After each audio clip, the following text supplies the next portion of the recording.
ایک سمپل سی بات ہے کہ کوئی عام بندہ اپنے مسلک کے کسی بھی عالم کے خلاف بے ادبی برداشت نہیں کرتا، تو پھر یہ کیسے ممکن ہے کہ صحیح اور عقیدہ مسلمان ہو اور وہ ان مقدس شخصیات کے متعلق کہ جن کے ایمان کی گواہی قرآن نے دی ہو، جن کے ایمان کی گواہی گنبد خضرا والے نے دی ہو، ان صحابہ و اہل بیت کے متعلق مسلمان کیسے بے ادبی برداشت کر سکتا ہے؟ صحابہ کے نام کو اپنی پسند رکھا کر، ورنہ اپنی زبان کو بند رکھا کر، گر تو چاہتا ہے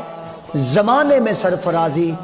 تو صحابہ کے جھنڈے کو بلند رکھا کر۔